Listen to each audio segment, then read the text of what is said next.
Hello दोस्तों, कैसे हो आप। उम्मीद है सब बहुत ही शानदार, जानदार, जबरदस्त होंगे और जम के तैयारी चल रही होगी सक्सेस की ऊंचाइयों पर पहुंचने के लिए। तो दोस्तों, आज का टॉपिक बहुत बहुत ज्यादा खास है, बहुत ही जबरदस्त है। राइट, आपकी स्क्रीन पर आपको दिख ही रहा है। आज हम क्या शानदार चीज पढ़ने वाले हैं। Memorandum of association of the company. पूरा का पूरा टॉपिक आपको मैं बिना बुक खोले याद करा दूंगा। इतनी जबरदस्त एनालिसिस मैं आपके लिए लेके आया हूं और साथ में लेके आया हूं actual memorandum of association of Reliance industries. Reliance industries की पूरी हिस्ट्री इस मेमोरेंडम में लिखी है।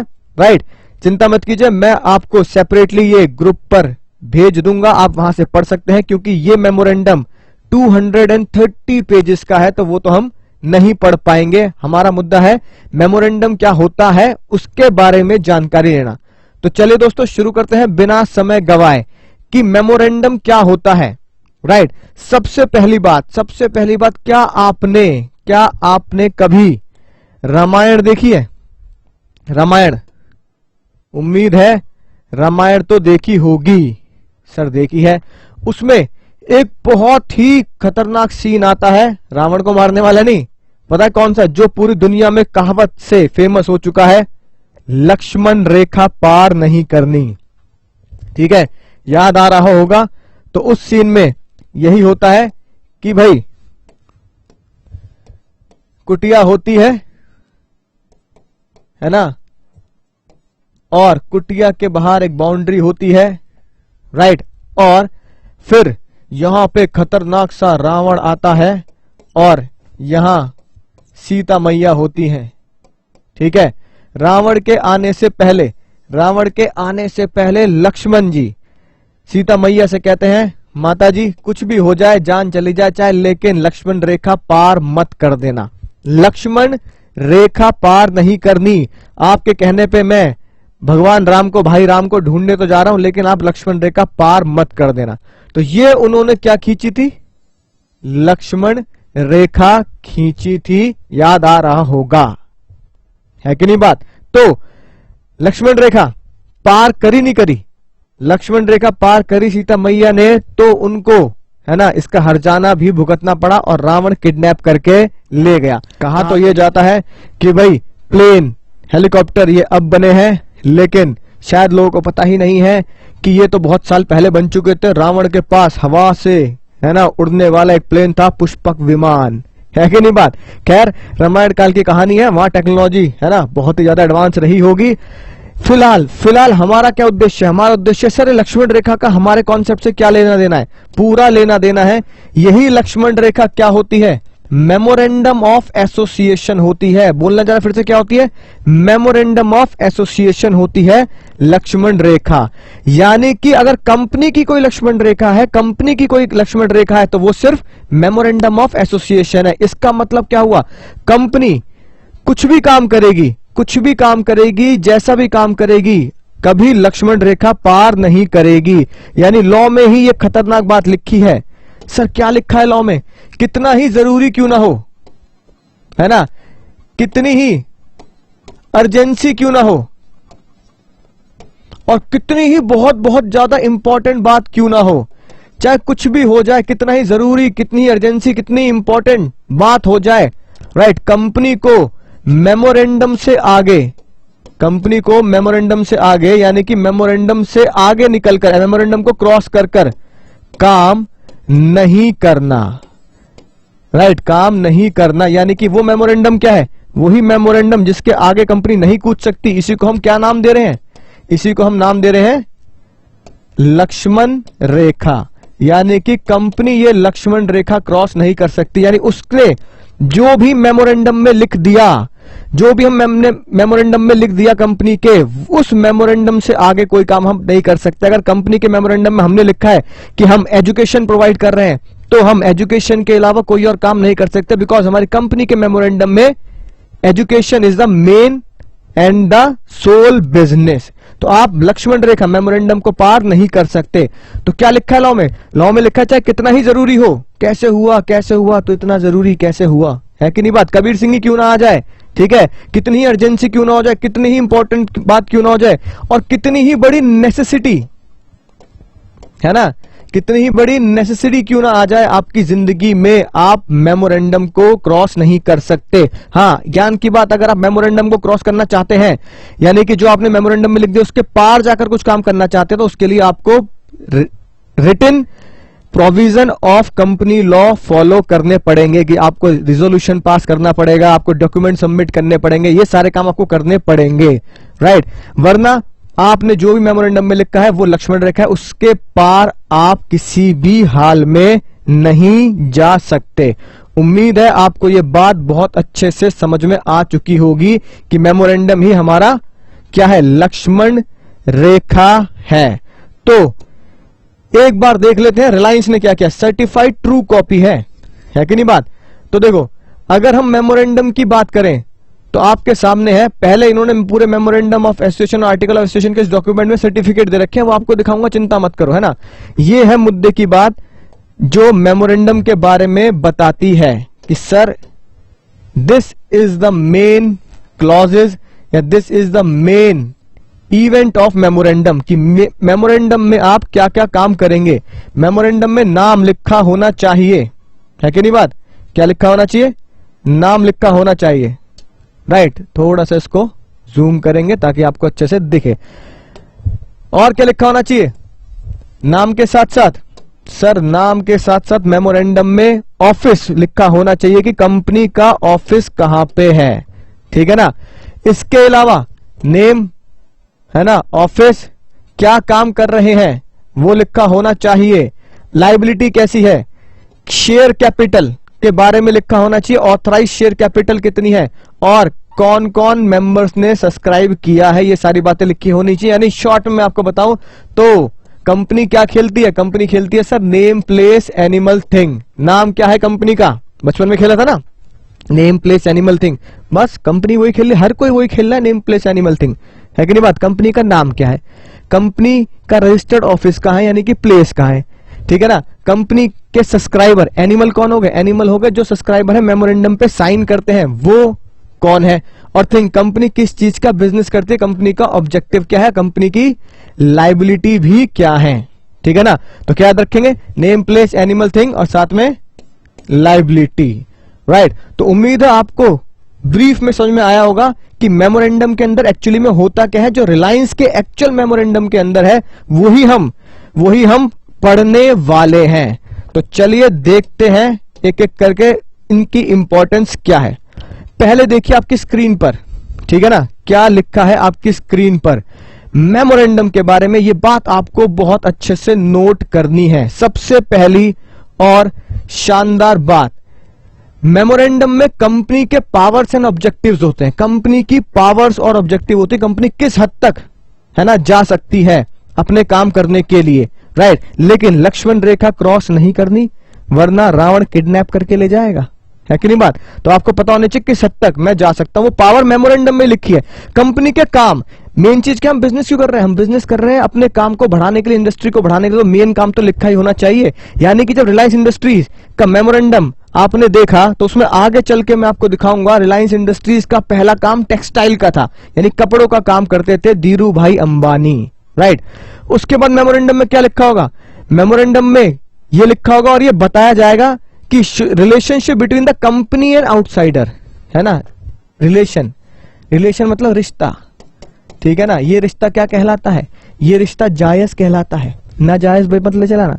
जायज रिश्ता क्या है, कंपनी और आउटसाइडर के बीच में, यानी कि जायज मतलब कोई लड़ाई झगड़े का नहीं, बहुत ही सिंपल कॉन्ट्रेक्चुअल रिश्ता जिसमें कंपनी और आउटसाइडर दोनों एक दूसरे को बाउंड करते हैं और ईमानदारी से काम करने की कोशिश करते हैं। मेमोरेंडम की सबसे ज्यादा खतरनाक बात जिसे आपको जीकेपीएल कर लेना है, सर जीकेपीएल क्या होता है, घोट के पी लेना, हाँ जी, घोट के पी लेना। ये बात सेक्शन 399 क्या बोलता है सर, सेक्शन 399 बोलता है जो भी पर्सन, चाहे आप हो चाहे मैं हूं, जो भी पर्सन कंपनी से डील करेगा, जो भी पर्सन कंपनी से डील करेगा, ये माना जाएगा कि उसे मेमोरेंडम की और साथ साथ आर्टिकल ऑफ एसोसिएशन की पूरी नॉलेज है। यानी कि क्या लिखोगे, बिल्कुल हिंदी लैंग्वेज में लिखेंगे, लिखो साथ साथ। जो भी पर्सन कंपनी से डील करेगा माना जाएगा उसे मेमोरेंडम और आर्टिकल की नॉलेज है, यानी उसने मेमोरेंडम और आर्टिकल पूरा पढ़ रखा है, पूरा पढ़ रखा है। और यहां जब हम बात करते हैं पढ़ रखा है, तो पढ़ रखा है को इंटरप्रिटेट किया जाता है रीड करने के साथ साथ उसको इस बात की पूरी पूरी नॉलेज भी है, राइट। तो क्या बात याद रखेंगे, राइट, रीड करने के साथ साथ, रीड तो कहीं रखा है, रीड करने के साथ साथ उसे मेमोरेंडम की पूरी नॉलेज और अंडरस्टैंडिंग भी है। नॉलेज के साथ साथ क्या लिख दो, राइट, अंडरस्टैंडिंग, ठीक है। उसने वो पढ़ भी रखा है और उसने उस मेमोरेंडम की पूरी नॉलेज गेन कर रखी है, यानी कि मेमोरेंडम को सही तरीके से समझ रखा है, अंडरस्टैंड कर रखा है। इसका मतलब क्या हुआ सर, इसका मतलब यह हुआ आउटसाइडर को कंपनी की पावर और कंपनी के काम के बारे में पता है, ठीक है ना। सुनो फिर से क्या बोल रहा हूं मैं, इसका मतलब यह हुआ कि आउटसाइडर को कंपनी के काम के बारे में और कंपनी की पावर्स के बारे में सब कुछ पता है। यानी आपने मेमोरेंडम पढ़ा हो ना पढ़ा हो, सुनना बहुत ही खतरनाक बात है, आपने मेमोरेंडम पढ़ा हो या ना पढ़ा हो, जब भी आप किसी कंपनी से डील करने जाएंगे ना, तो माना जाएगा आपने मेमोरेंडम भी पढ़ रखा है, आर्टिकल भी पढ़ रखा है, उसकी नॉलेज भी है और उसको अंडरस्टैंड भी कर रखा है। यानी अगर आपने रिलायंस जियो का सिम लिया है, रिलायंस जियो सब्सिडरी कंपनी है रिलायंस इंडस्ट्रीज की, रिलायंस जियो क्या है, सब्सिडरी कंपनी है किसकी, रिलायंस इंडस्ट्रीज लिमिटेड की।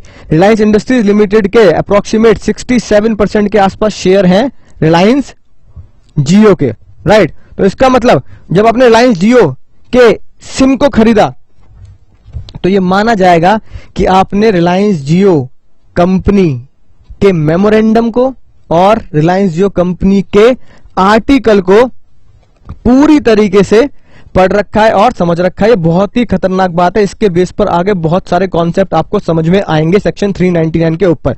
यानी फाइनली, एक बार फिर बोल रहा हूं, फाइनली जो भी पर्सन कंपनी से डील कर रहा है, आप ही क्यों ना हो, मैं भी क्यों ना हो, माना जाएगा उसने मेमोरेंडम और आर्टिकल पढ़ रखा है। यानी आपको और मुझे दोनों को ही पता है कि कंपनी की पावर, कंपनी के काम क्या। इसलिए अगर आपने रिलायंस जियो का सिम खरीदा है तो ये मान लिया जाएगा, मानो या ना मानो, मानना पड़ेगा कि आपने मेमोरेंडम और आर्टिकल पढ़ रखा है, समझ भी रखा है। तो चलिए दिखाता हूं आपको कुछ बढ़िया बढ़िया बातें, ठीक है ना। ये तो पढ़ लिया हमने मेमोरेंडम। अब देखो मेमोरेंडम में इतनी सारी चीजें हैं, ठीक है ना। यानी कि ये सब जो मैं स्क्रॉल करता जा रहा हूं, एनेक्सर वगैरह, ठीक है ना, अमलगमेशन की स्कीम, रिलायंस पेट्रो केमिकल किस में मर्ज हो गया, रिलायंस इंडस्ट्रीज में मर्ज हो गया, रिलायंस ये सब चीजें किस में मर्ज हो गई, रिलायंस इंडस्ट्रीज में मर्ज हो गई, amalgamation of Reliance Jamnagar structure Reliance industries, ये सारी चीजें, मतलब अगर इसमें 230 पेज हैं तो ये माना जाएगा कि 200 के 230 पेज आपने क्या कर रखे हैं, पढ़ रखे हैं। चाहे पढ़ के जाओ मत जाओ, कानून ये मान के बैठेगा कि आपको ये सारे के सारे पेजों की नॉलेज है। आई होप बात आपको समझ में आ चुकी होगी। अब आती है बात सर मेमोरेंडम में, है ना, क्या लिखा होता है जो इतनी खतरनाक बात कही जाती है।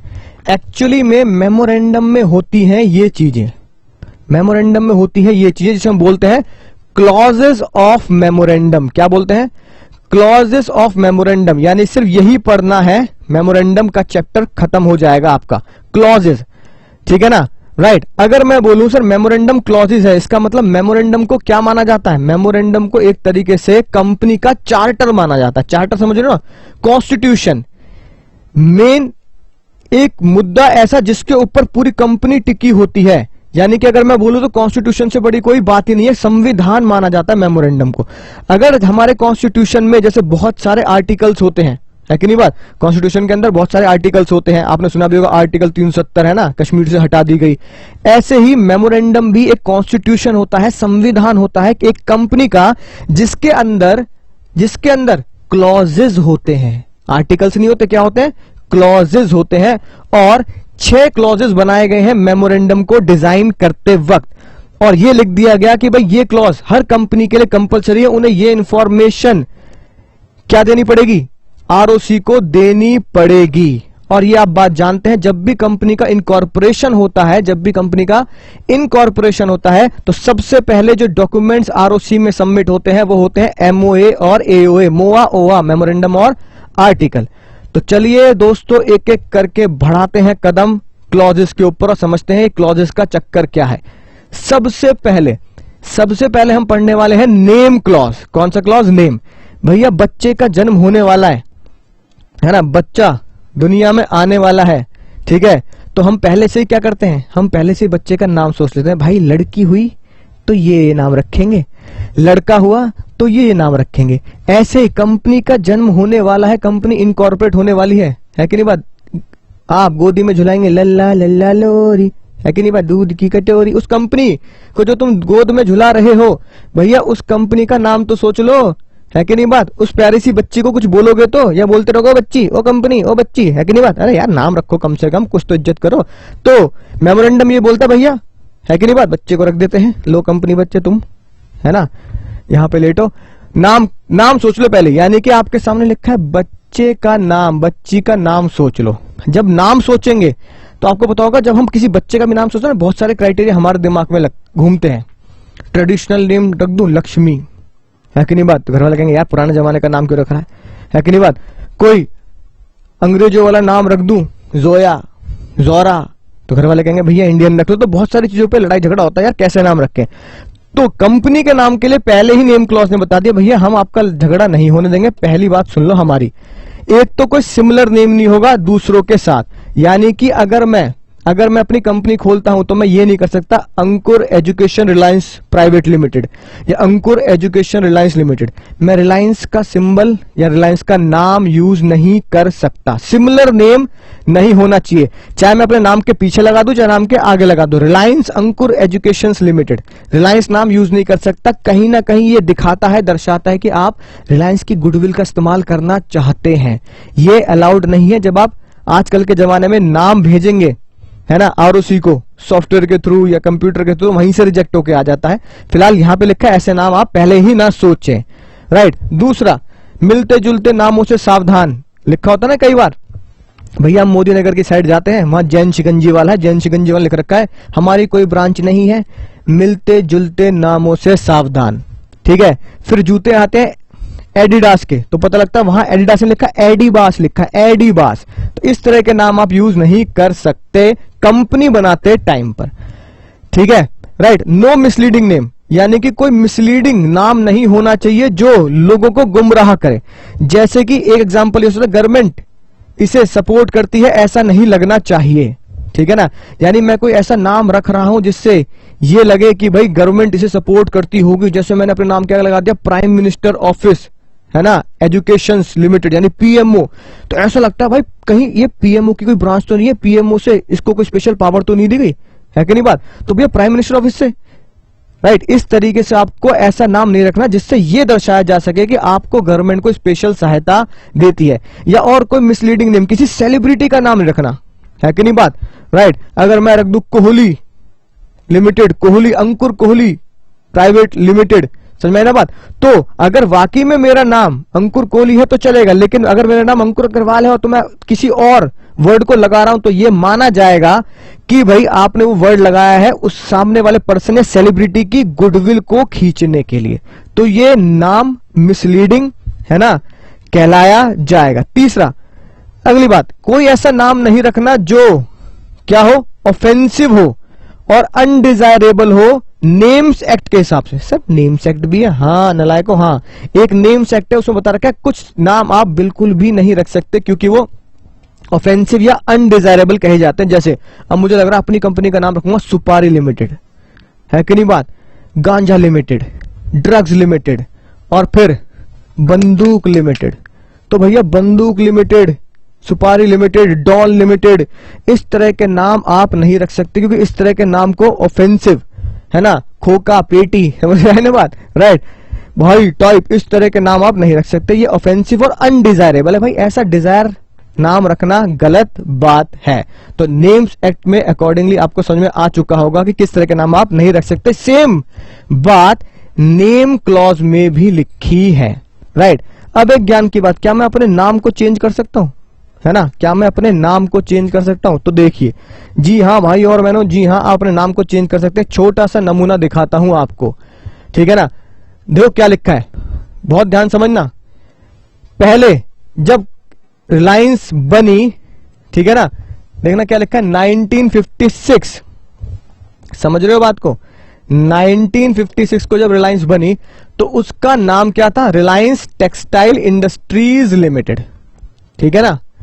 फिर इसका नाम बदलकर, है ना, धीरू भाई अंबानी साहब ने इसका नाम बदलकर कर दिया माइलियन लिमिटेड, है ना, राइट, और पास भी कर दिया गया 1973 में।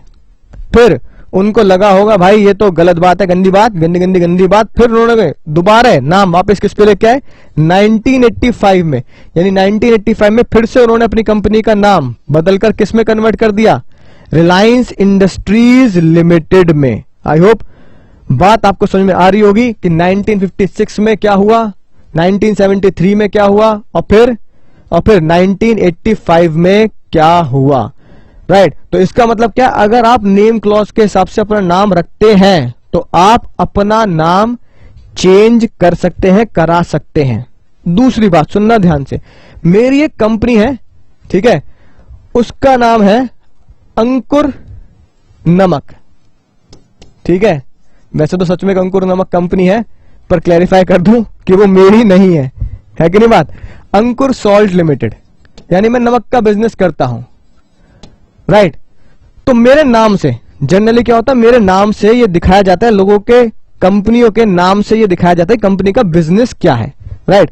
अब जैसे अंकुर सॉल्ट लिमिटेड है तो मेरे नाम से पता लगता है कि भाई मेरा नमक का ही बिजनेस है। फिर मुझे लगा क्यों ना अब मैं नमक का बिजनेस बंद करके, है ना, या नमक के बिजनेस के साथ ही बंद करके, या उसके साथ ही कपड़े का बिजनेस, क्लोथ बिजनेस खोल देता हूं, या इलेक्ट्रिकल बिजनेस खोल लेता हूं। तो सुनना ध्यान से, तो कंपनी लॉ, है ना, ये बोलता है कि अगर आपने अपने बिजनेस की लाइन का जो नाम रखा था, उस लाइन में या तो कोई चीज ऐड कर दी, या उस लाइन को छोड़कर अपना नया बिजनेस, है ना, शुरू कर दिया, और आपका नाम सेम ही चला आ रहा है, तो इससे लोग गुमराह हो जाएंगे। लोगों को लगेगा कि भैया अंकुर सॉल्ट लिमिटेड तो नमक ही बेचते होंगे, लेकिन आप नमक की जगह में कपड़े बेच रहे हैं, ठीक है नहीं बात, बल्ब लगा रहे हैं, ट्यूबलाइट बेच रहे हैं, ये क्या हो रहा है। तो कंपनी लॉ ये बोलता है विद इन 6 मंथ, कितने महीने के अंदर नलायको, विद इन 6 मंथ आपको ये नाम अपने बिजनेस लाइन से रिलेट करते हुए रखना पड़ेगा, यानी कि change your name to your business line. यानी कि अगर मैं बोलूं तो मुझे क्या नाम रख लेना चाहिए भैया, मुझे या तो नाम रख लेना चाहिए अंकुर सॉल्ट एंड क्लोथ्स लिमिटेड, या फिर अंकुर सॉल्ट एंड इलेक्ट्रॉनिक्स लिमिटेड, या फिर एक और तरीका है इसको कवर करने का कि मैं काम करता हूं सर, मैं अपने नाम को अंकुर ही रख देता हूं और कंपनी के ऑब्जेक्ट में लिख दूंगा कि मेरे ये बिजनेस है, जैसे रिलायंस की तरह। तो मैंने क्या किया, अपनी कंपनी का नाम रखा अंकुर लिमिटेड, और उसके ऑब्जेक्ट में मेमोरेंडम में गया, और मेमोरेंडम के ऑब्जेक्ट में क्या लिख दिया कि भैया एक तो बिजनेस मेरा है नमक का, एक बिजनेस मेरा है कपड़े का, या लिख दिया एक बिजनेस और है मेरा इलेक्ट्रिकल का, राइट। तो मैं ये ऐसा कर सकता हूं, यही काम तो रिलायंस करती है, रिलायंस का नाम रिलायंस है, लेकिन उनके बिजनेस बहुत सारे हैं, रिलायंस इंडस्ट्रीज के, है कि नहीं बात, रिलायंस पावर, रिलायंस पेट्रोलियम, रिलायंस जियो अब हो ही गया है, रिलायंस ज्वेलर्स, बहुत सारे बिजनेस है। तो क्या अपने नाम के आगे जितने बिजनेस खोलते जाओगे, हर बिजनेस को जोड़ते जाओगे, है ना, Ankur salt, cloth, electrical, jewellery, SIM, तो भैया नाम इतना बड़ा हो जाएगा। तो दूसरा तरीका क्या है, सिंपल एक नेम पकड़ लो, उसके ऑब्जेक्ट में जाके बाकी नेम्स को आप क्या कर सकते हो, लिख सकते हो ऑब्जेक्ट क्लॉज में। यानी कि नेम क्लॉज आपको उम्मीद है बहुत अच्छे से, जबरदस्त तरीके से समझ में आ चुका होगा। चलते हैं अगले क्लॉज की तरफ, राइट। रजिस्टर्ड ऑफिस क्लॉज बहुत ही सिंपल, बहुत ही ज्यादा simple. Sir registered office clause क्या बोलता है, रजिस्टर्ड ऑफिस क्लॉज बोलता है कि आपको उस क्लॉज में बताना है कि आपके बिजनेस का हेड ऑफिस, रजिस्टर्ड प्लेस क्या है। तो एचओ का एड्रेस देना है विद स्टेट, स्टेट जरूर बतानी है कि नहीं बात, राइट। इससे क्या होगा बताने से, जितने भी डॉक्यूमेंट्स हैं, राइट, कंपनी की जनरल मीटिंग के documents, minutes of the company, जितने भी मेन डॉक्यूमेंट्स हैं वो कहां पे रखे जाते हैं, वो सिर्फ हेड ऑफिस पे रखे जाते हैं, ब्रांचेस पे रखे नहीं जाते। जितनी भी ऑफिशियल कम्युनिकेशन है, जैसे इनकम टैक्स से कोई नोटिस आया, ठीक है जी, जैसे इनकम टैक्स से कोई नोटिस आया, आरओसी से कोई नोटिस आया, वो आपके हेड ऑफिस के एड्रेस पर ही आएगा। इसलिए रजिस्टर्ड ऑफिस क्लॉज ये बोलता है कि आपको अपना हेड ऑफिस बताना अनिवार्य है। आई होप बात समझ में आ चुकी होगी। अगला आता है ऑब्जेक्ट क्लॉज, सबसे ज्यादा इंपॉर्टेंट और सबसे ज्यादा खास क्लॉज यही है। आपको ये बताना है कि आपकी कंपनी का ऑब्जेक्टिव क्या है, यानी आपकी कंपनी का उद्देश्य क्या है, कंपनी क्यों बनी है। That means in simple sense what is the business of your company. तो बिजनेस बताएंगे कंपनी का, राइट। और आपको पता ही है हमेशा से ही बिजनेस हमेशा लीगल होगा। ये मत बोल देना मैं तो ड्रग्स का बिजनेस करता हूं, है कि नहीं बात। सर आप पढ़ा दो चुटकी ड्रग्स लेना, एंजॉय द लाइफ, हाई होके पढ़ाना, हाई होके। तो भैया तुम भी मरोगे, मुझे भी मरवाओगे। बिजनेस क्या होना चाहिए, लीगल बिजनेस होना चाहिए, कानूनी तौर पर बिल्कुल वैलिड होना चाहिए। और एक और बात जो मैंने आपको बताया, लक्ष्मण रेखा, यानी आपके ऑब्जेक्ट क्लॉज में अगर लिखा है कि आप ये बिजनेस करते हो तो आप दूसरा बिजनेस नहीं कर सकते। You can not do anything outside the object clause. आप ऑब्जेक्ट क्लॉज से आगे कोई और बिजनेस नहीं कर सकते। अगर करना चाहते हो तो लॉ का पालन करना पड़ेगा। वही बातें हैं, सारे के सारे डॉक्यूमेंट नए देने पड़ेंगे, फिर रिजोल्यूशन पास करना पड़ेगा, वो सारी बातें करनी पड़ेंगी। फिर आता है लाइबिलिटी क्लॉज, बहुत ही सिंपल है ना और बहुत ही बढ़िया। सर लाइबिलिटी क्लॉज क्या कहता है? लाइबिलिटी क्लॉज कहता है कि आपकी कंपनी की लाइबिलिटी क्या है। एक्चुअली में अगर आपकी कंपनी की लाइबिलिटी लिमिटेड है तभी आपको लाइबिलिटी क्लॉज मेंटेन करना है। अगर आपकी कंपनी की लाइबिलिटी अनलिमिटेड है तो आपको लाइबिलिटी क्लॉज मेंटेन करने की जरूरत नहीं है, कोई टेंशन वाली बात नहीं है। प्रैक्टिकली अनलिमिटेड लाइबिलिटी कंपनी होती ही नहीं है, मरना थोड़ी है अनलिमिटेड लाइबिलिटी कंपनी बना के। इसलिए लाइबिलिटी क्लॉज में दो बातें जुड़ जाती हैं। लाइबिलिटी लिमिटेड है for the unpaid amount of share held by them, याद आ गया। और अगर आपकी कंपनी क्या है, गारंटी कंपनी है, तो आपकी लाइबिलिटी लिमिटेड रहेगी up to the amount of guarantee, कि मुझे वाइंडिंग अप पे टाइम पे कितना पैसा देना है। सिंपल और शानदार बात। अगली बात आती है sir capital clause. Capital clause में आपको बताइए ऑथराइज्ड कैपिटल के बारे में बताया जाता है। यानी सिंपल जब कैपिटल क्लॉज आप लगाओगे तो कैपिटल क्लॉज में क्या बता होना चाहिए, क्या बताएंगे आप कैपिटल क्लॉज में? Number of share into nominal value of share, number of share into nominal value of share. समझ गए सर, है ना। बहुत शानदार ज्ञान की बात हमें आज पता लग चुकी है। और फिर अगली बात आती है एसोसिएशन क्लॉज। एसोसिएशन क्लॉज मतलब name place animal, man is a political animal. यानी कि जितने लोग आपकी कंपनी में जुड़ चुके हैं, मिनिमम 7 तो जोड़ोगे अगर पब्लिक कंपनी है और 2 जोड़ोगे अगर प्राइवेट कंपनी है। तो मान लो पब्लिक कंपनी है और मिनिमम 7 लोग आपकी कंपनी में जुड़ने जरूरी है, सोलोमन वर्सेस सोलोमन की तरह। तो वो सबको क्या करना पड़ेगा, उन सबको मेमोरेंडम पे साइन करने पड़ेंगे, ठीक है ना, राइट। तो वही लिखी है बात एसोसिएशन क्लॉज कि हर एक सब्सक्राइबर क्या कहलाए जाएंगे, वो सब्सक्राइबर टू द मेमोरेंडम। हर एक सब्सक्राइबर ये कहेगा यस कि मेरी डिजायर है, मेरी इच्छा है, ठीक है ना, कि हम बनना चाहते हैं इस कंपनी के मेंबर, है कि नहीं बात, राइट। एसोसिएशन क्लॉज में लिखना है यस, या मेरी डिजायर है, we want to be the member of the company, कि हम इस कंपनी के मेंबर बनने के लिए तैयार हैं। उम्मीद है 6 के 6 क्लॉज आपको बहुत मजेदार तरीके से समझ में आ चुके होंगे। सर इन्हें याद कैसे करना है? अब भैया सीए बनने के बाद, है ना, सीए बनने के बाद हम कोई लोकल इंसान टाइप थोड़ी रह जाएंगे, ठीक है ना। तो हमारे लिए तो यही कहा जाएगा कि भैया लोकल वोकल मत समझ लेना। कभी तुम बोल रहे हो लोकल सीए है, भैया बहुत बड़े सीए हैं हम, चिंता की बात मत करना। तो क्लॉज, जब भी मेमोरेंडम क्लॉज की बात करेंगे तो क्या कोड याद रखेंगे? No local CA, no local CA. बोलना जरा फिर से sir, no local CA, no name, है कि नहीं बात, O office, O object, local के एल से लाइबिलिटी, सी ए कैपिटल और एसोसिएशन। यानी कि जब भी हम मेमोरेंडम के क्लॉजेस की बात करेंगे तो हमें बोलना है नो लोकल सीए, और ये सारे क्लॉज के बारे में मैं आपको जानकारी दे चुका हूं कि हमें क्या करना होता है। तो उम्मीद है बात समझ में आई होगी। अब बात आती है सर मेमोरेंडम बनता कैसे है, मतलब मेमोरेंडम बनता कैसे बेटा, ये क्या बोल दिया आज, क्या कह दिया ये, ठीक है, कि मेमोरेंडम बनता कैसे है। मेमोरेंडम ऐसे बनाया जाता है सर, ऐसे बनाया जाता है, ठीक है।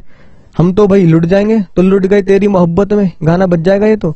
सर ये देखना, ये कौन बताएगा सर, ये सीए बताएगा, कंपनी सेक्रेटरी बताएगा, ठीक है ना। और हमें खुद जानना हो तो कौन बताएगा हमें ये सब चीजें। तो पता क्या लिखा है लॉ में, लिखा है कि बेसिक चीज आपको मेमोरेंडम या आर्टिकल बनाने की टेंशन नहीं लेनी।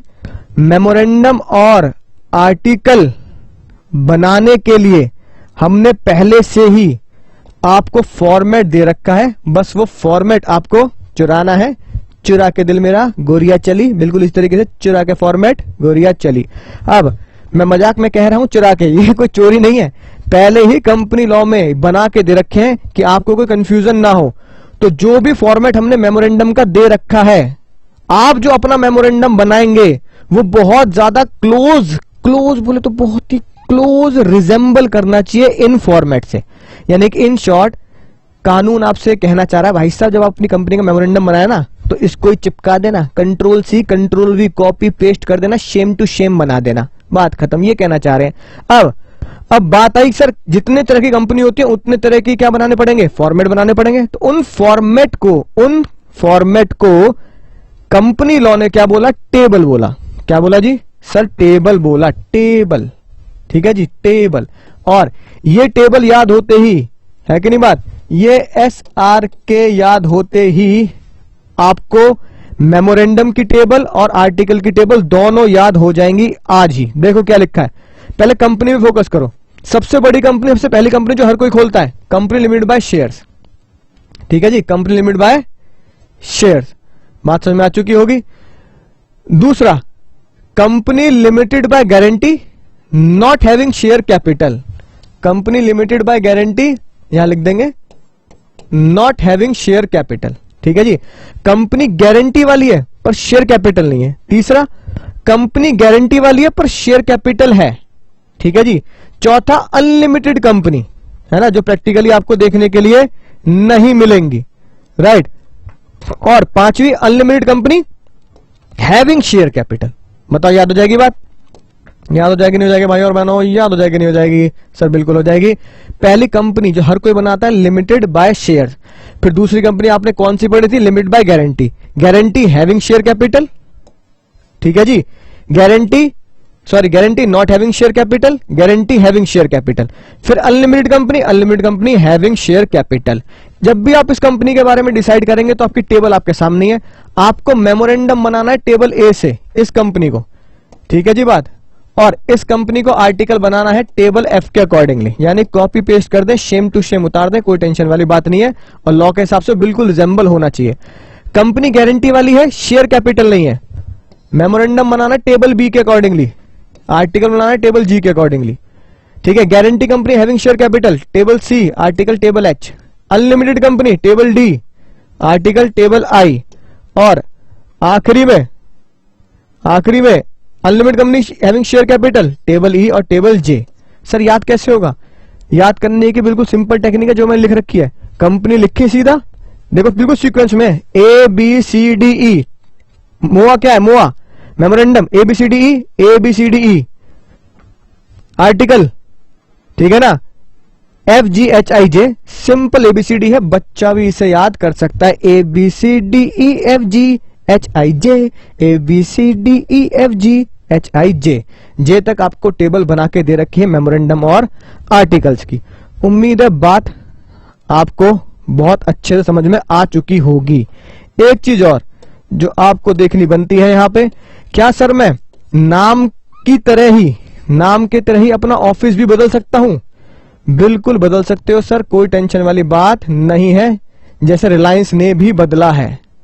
ठीक है, अब देखो रिलायंस का कार्यालय दिख रहा होगा आपको। सर रिलायंस का कार्यालय है पहले कर्नाटका, पहले रिलायंस कर्नाटका में अपना रजिस्टर्ड ऑफिस खोला था, प्लेस ऑफ रजिस्टर्ड ऑफिस, ये लिखी बात, ठीक है कि नहीं बात, place of registered office, place of registered office कहां खोला सर, कर्नाटका खोला। ठीक है जी, फिर कहां पे चेंज कर दिया, टू महाराष्ट्र, राइट, और इसको फिर क्या किया गया, अप्रूव्ड कर दिया गया। और महाराष्ट्र में भी कहा, बॉम्बे, बॉम्बे, बॉम्बे मतलब बॉम्बे हो चुकी है मुंबई। तो उम्मीद है आपको पूरा मेमोरेंडम ऑफ एसोसिएशन का कॉन्सेप्ट डिटेल में समझ में आ चुका होगा। तो चलिए दोस्तों देख लेते हैं आपके नोट्स में मेमोरेंडम के बारे में क्या शानदार बातें लिखी हैं और जो हमने पढ़ी है किस लैंग्वेज में उसे फ्रेम किया गया है। हाँ, पिछले लेक्चर की एक बात ध्यान रखना, सेक्शन 43 जो हमने लास्ट लेक्चर में पढ़ा था, ठीक है ना, वो प्राइवेट कंपनी अगर चाहे तो लगाने से मना कर सकती है। Shall not apply where memorandum और article of the private company so provided. ठीक है, सिंपल सी बात है, जो भी सेक्शन 43 हमने पढ़ा वो प्राइवेट कंपनी नहीं लगाना चाहे तो ना लगाए। मेमोरेंडम मुद्दे पे आते हैं, राइट। मेमोरेंडम क्या है, सबसे पहली और खतरनाक बात, चार्टर। चार्टर मतलब मैंने आपको क्या बताया, संविधान, है कि नहीं बात, जो क्या बताता है, it's constitution and the scope of power. ये मैंने सब आपको हिंदी में लिखवाया, पावर वगैरह कंपनी काम और पावर बताती है, ठीक है ना। ये बिल्कुल फाउंडेशन है जिसके ऊपर कंपनी को खड़ा किया जाएगा, उस बालक को खड़ा किया जाएगा इस बेस के ऊपर, राइट। अब बात आती है ऑब्जेक्टिव। ऑब्जेक्ट क्या है मेमोरेंडम को, है ना, बनाने का, it contains the object. Company के क्या लिखे होते हैं, ऑब्जेक्ट, यानी कि ऑब्जेक्ट क्लॉज के बारे में बात चल रही, कंपनी क्यों बनी है और क्या काम करेगी और किस हद तक जा सकती है ना, यानी कि वो अपनी हदें पार नहीं कर सकती, लक्ष्मण रेखा पार नहीं कर सकती, right. It enable share holder, इससे क्या होता है, जितने भी बाहर के लोग हैं, चाहे वो शेयर होल्डर हो, चाहे वो क्रेडिटर हो, चाहे कोई भी लोग हो जो कंपनी से डील कर रहा है, उसे कंपनी की पावर्स के बारे में और कंपनी के काम के बारे में, याद आ गया हिंदी में लिखवाया था, पावर और काम के बारे में पता होता है, ये माना जाएगा। और सबसे खतरनाक बात सेक्शन 399, सेक्शन 399 सबसे इंपॉर्टेंट और सबसे खास, ठीक है। अगर आप कंपनी से डील कर रहे हैं, यानी any person who is dealing with the company, ये माना जाएगा प्रिज्यूम्ड, हम ये मान लेंगे कि उसे मेमोरेंडम और आर्टिकल की पूरी नॉलेज है। The share holders must know the purpose of which money, और ऊपर से अगली मजेदार बात कि भाई मेमोरेंडम और आर्टिकल क्यों पढ़ना चाहिए, है ना।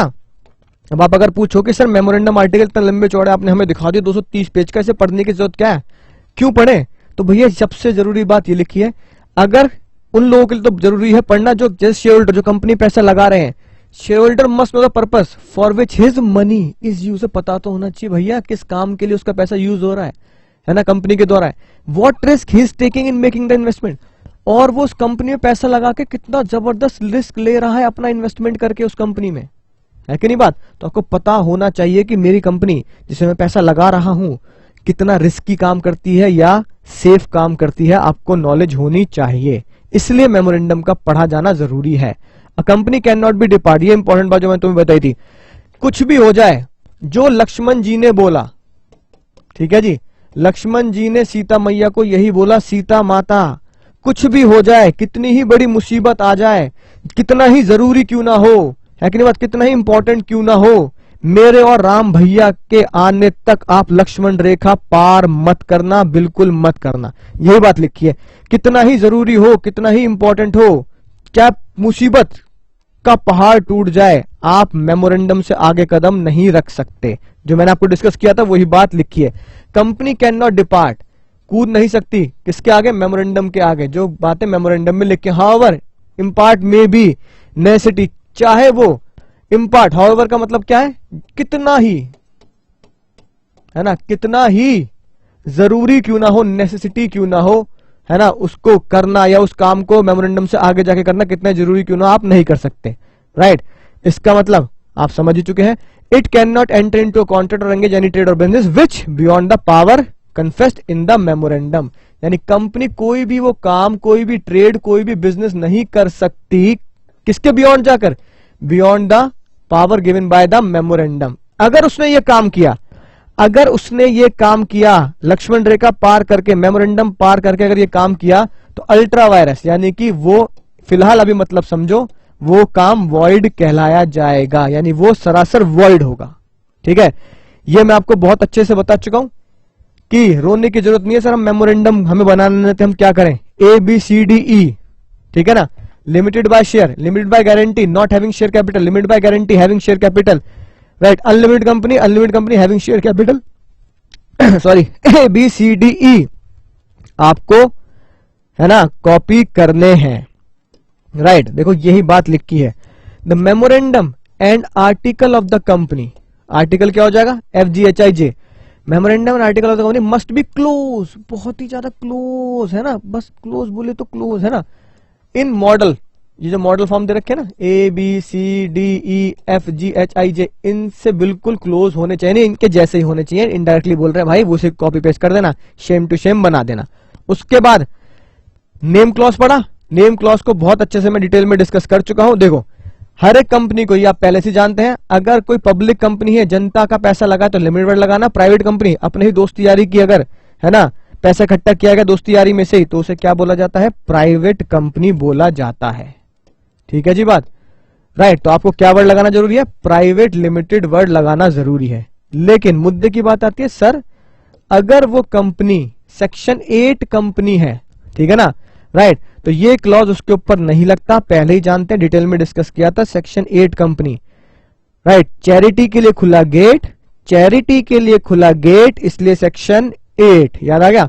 उन्हें प्राइवेट लिमिटेड या पब्लिक लिमिटेड नहीं लगाना, तो सर क्या लगाना है, वो लगा सकते हैं शान से, है ना, जीते हैं शान से, मरते हैं शान से, तो क्या शान से लगा सकते हैं, ऐसे ही आप इलेक्टोरल ट्रस्ट शान से लगाएं, कोई दिक्कत वाली बात नहीं है, अलाउड है।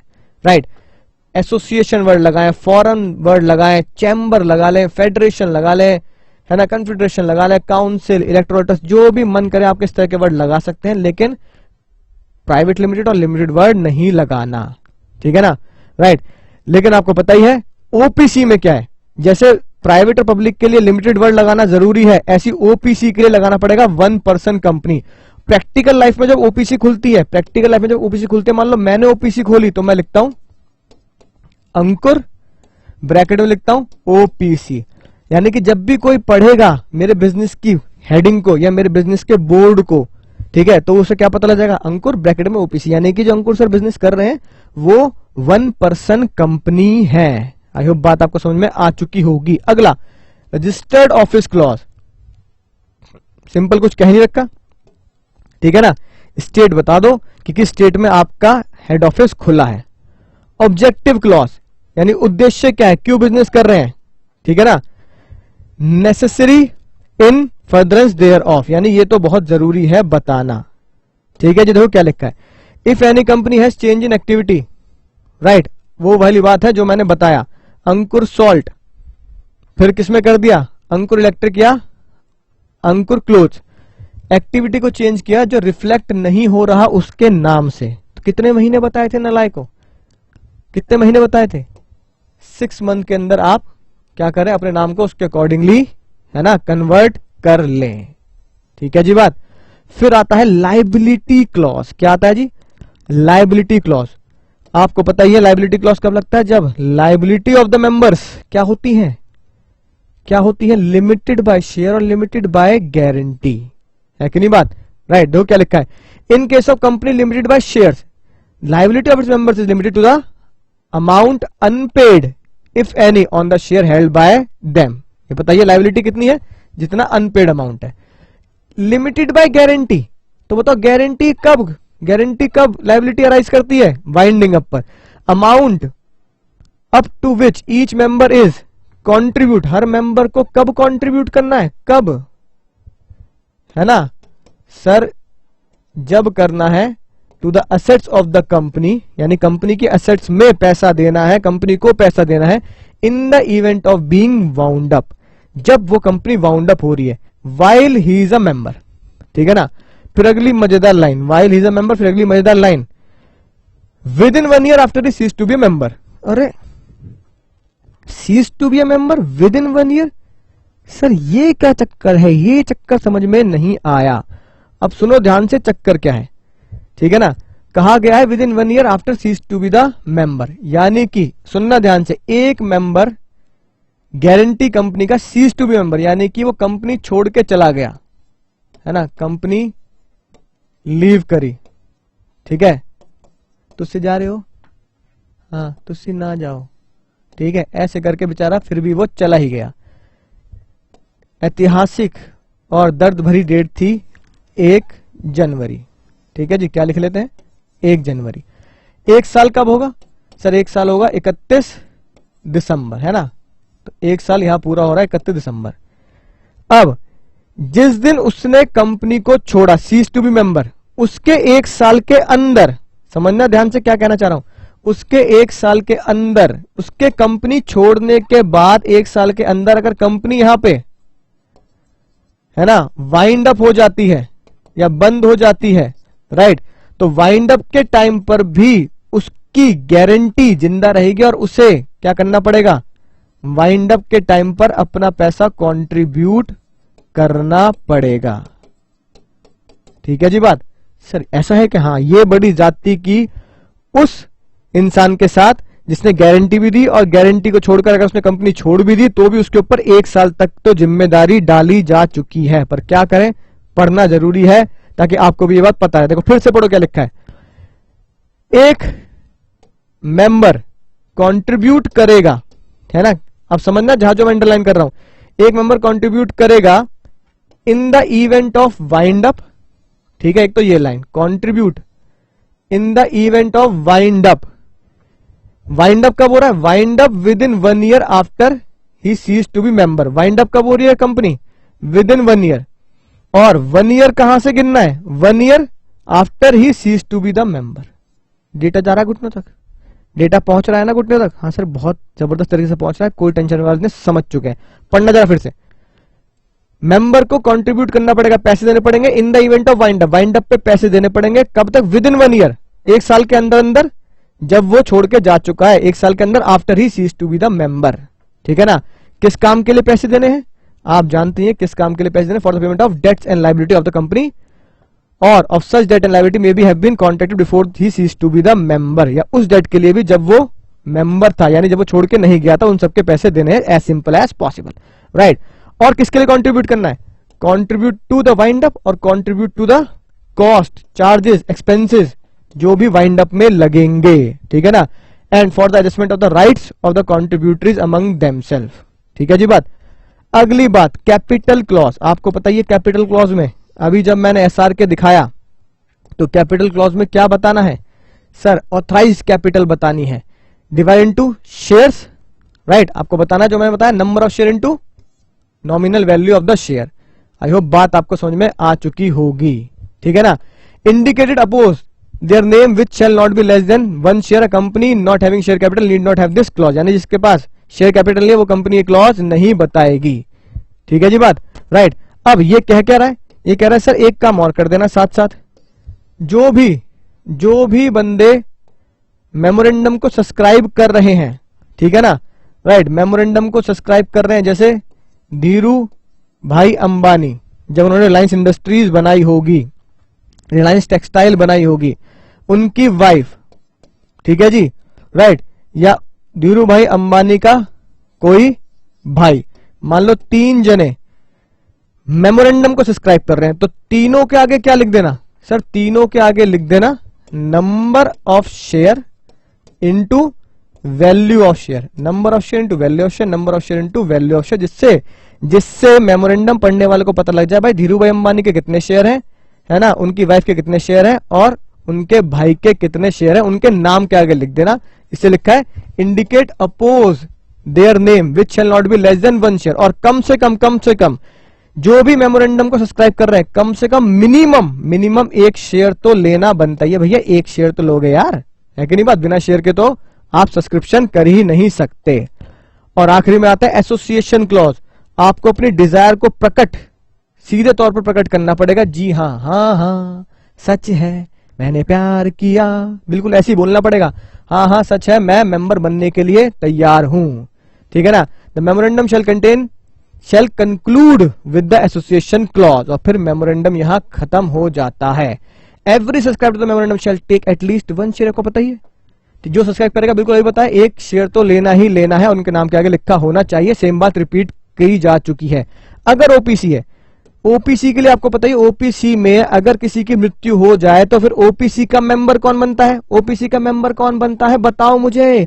सर ओपीसी का मेंबर बनता है नॉमिनी, जिसका नाम एज अ नॉमिनी दिया गया है। ये लिखिए बात, नेम जिसका नाम एज अ नॉमिनी गया है। डेथ के केस में आप उस नॉमिनी को क्या बना देंगे? मेंबर।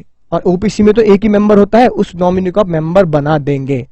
फिर आती बात, जैसा मैंने आपको मेमोरेंडम दिखाया, रिलायंस इंडस्ट्रीज का जो मैंने आपको मेमोरेंडम दिखाया, आप उसे बिल्कुल आगे पढ़ते जाएंगे, या जितना भी मैंने स्क्रॉल किया उसमें आपने एक चीज गौर की होगी, प्रिंटेड है वो।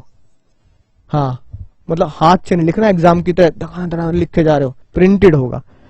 पैराग्राफ में था, एक पैराग्राफ तो ऊपर जो मैंने दिखाया मेमोरेंडम में, देखो ये चीजें होती हैं। फिर सर्टिफिकेट का पैराग्राफ, नंबर डले हुए थे, याद आ रहा है ना, नंबर डले हुए थे 1 2 3 4, है ना, राइट। कंसेक्यूटिव यानी कि लगातार था वो, है ना। यानी कि एक बात यहां लिखी है, लाइबिलिटी क्लॉज तो लिखिए पेज नंबर 2 पे, कैपिटल क्लॉज लिखिए पेज नंबर 50 पे। साइंड बाय एटलीस्ट 7%, उस पर कितने साइन करेंगे? 7% साइन करेंगे। जब आप नीचे जाओगे तो आपको पता लग जाएगा, मैं आपको भेज दूंगा। प्राइवेट कंपनी में होंगे तो 2, और ओपीसी में तो 1 बंदे को साइन करना है, जिसे आप क्या बोलते हैं? सब्सक्राइबर टू द मेमोरेंडम और मिनिमम मेंबर, जो कंपनी को जिंदा करने के लिए जरूरी होते हैं। ठीक है ना। और साथ के साथ क्या बात लिखी है भाई, एक बंदे को, है ना, विटनेस जरूर बुला लेना, गवाह। ठीक है, कि हाँ मेरी आंखों के सामने धीरू भाई अंबानी ने साइन किया था, right. Who will attach the signature, जो साथ में ये भी साइन करेगा, हाँ मैं गवाह हूं, इन लोगों ने मेमोरेंडम को साइन किया है, मैं भी अपने साइन करता हूं, राइट, एज अ गवाह साइन कर रहा हूं।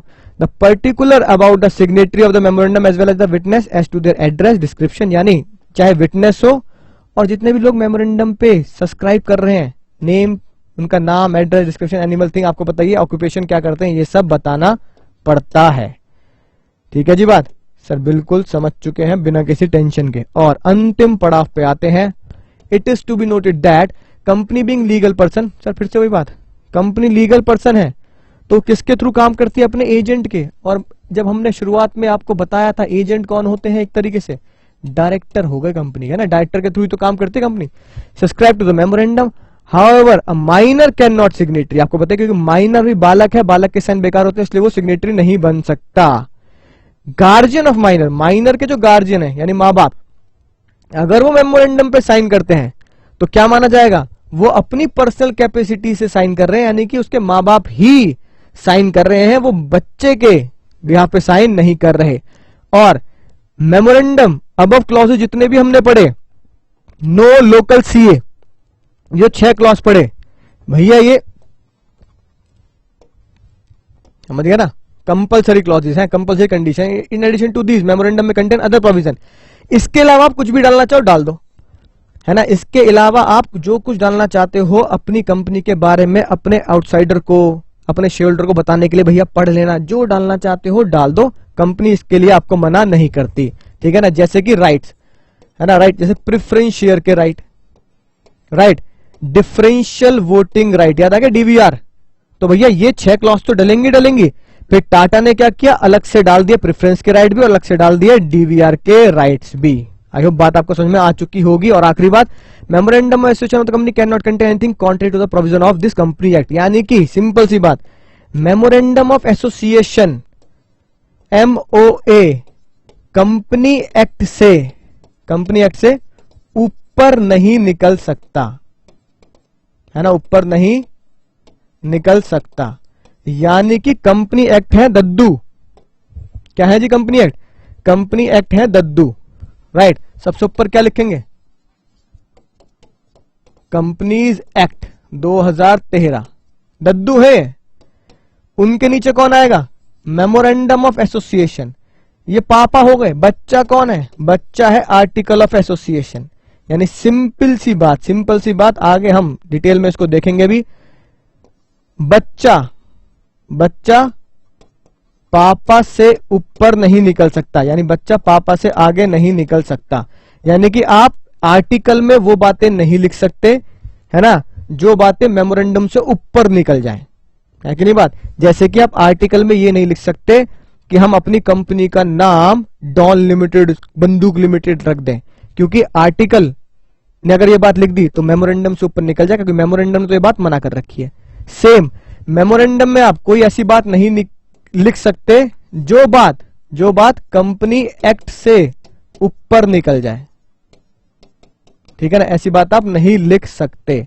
राइट, आई होप आपको बात समझ में आ चुकी है। कंपनी एक्ट के अंदर अगर कोई भी क्लॉज, है ना, डाली गई है, राइट, कि मान लो कि आपको इतने दिन में ये चीज आरओसी में सबमिट करनी है, कंपनी एक्ट ने ये बात लिख रखी है, तो अपने आर्टिकल में या अपने आप मेमोरेंडम में उस बात को उसके विपरीत नहीं लिख सकते, यानी कि आप कानून से ऊपर नहीं जा सकते। राइट, तो यही बात लिखी है, मेमोरेंडम कैन नॉट प्रीसीड या memorandum can not come over company act, article can not come over memorandum और कंपनीज एक्ट। आई होप बात आपको समझ में आ चुकी होगी।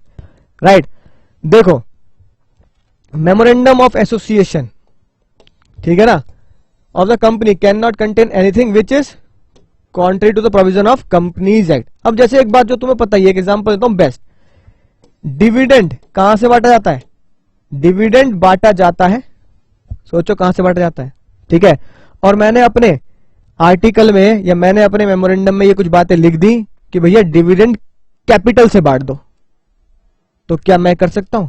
नहीं कर सकता नालायक हो, क्योंकि कंपनी एक्ट ये बोलता है कि डिविडेंड कहां से बढ़ता है, डिविडेंड बढ़ता है ओनली आउट ऑफ प्रॉफिट्स, तो आप उसे कैपिटल से नहीं बांट सकते, यानी मेमोरेंडम और आर्टिकल दद्दू कंपनी एक्ट से ऊपर नहीं निकल सकता।